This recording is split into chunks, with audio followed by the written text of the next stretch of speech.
NMDC 63 रुपए पे, और LIC इन्होंने 825 के भाव पे लिया है, और कैनरा बैंक 112। जितेंद्र जी सही है? हाँ सही है, करेक्ट। ठीक है। एक नजरिया बता देंगे कितना समय देना चाहते हैं इन स्टॉक्स? लॉन्ग टर्म है, लॉन्ग टर्म है। चलिए गौरांग सर, लंबी अवधि का नजरिया, एनएमडीसी, कैनरा बैंक और LIC 825, एनएमडीसी 63 रुपए, 112 रुपए पे कैनरा बैंक लिया हुआ है। बताइए, आपके प्रशंसक हैं, आपको लगातार सुनते और आपकी सलाह पर अमल करते हैं, बताएं क्या राय बनेगी?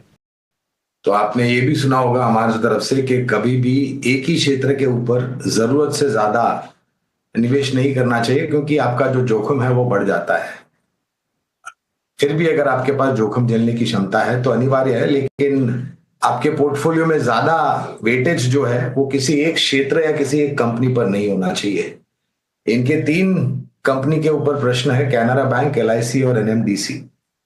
तो पहले तो डिस्क्लोजर देना अनिवार्य होगा। तीनों ही पर लंबी अवधि के लिए हमारी खरीदारी की राय है, और हम ये मानते हैं कि परिवर्तन धीरे धीरे करके आएगा, क्योंकि जो परिस्थिति में हम जी रहे हैं वहां से उभरने के लिए थोड़ा समय लगेगा। लेकिन 2 अप्रैल के पश्चात जो हमने खोया था वो हम फिर कमा चुके हैं।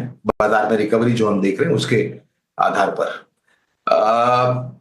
NMDC धातु क्षेत्र से जुड़ी हुई कंपनी है श्रीमान, तो आपका नजरिया कम से कम 2-2.5 साल का होना चाहिए, क्योंकि जिस प्रकार से खबरें आ रही हैं और चाइना से डंपिंग की बातें चल रही हैं, अगर टैरिफ आने वाले समय में और भी गहरा होता गया और परिस्थिति और भी खराब हुई खबरों के आधार पर।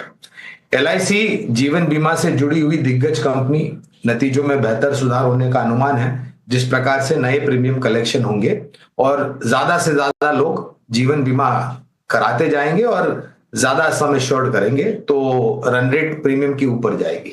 कैनरा बैंक सरकारी कंपनी बैंक, और तिमाही नतीजों को लेकर के हमारे मानना है कि सिर्फ चौथी तिमाही में ही नहीं, लेकिन आने वाले कई तिमाहियों तक वित्तीय क्षेत्र बेहतर रुझान लेकर के आएगा।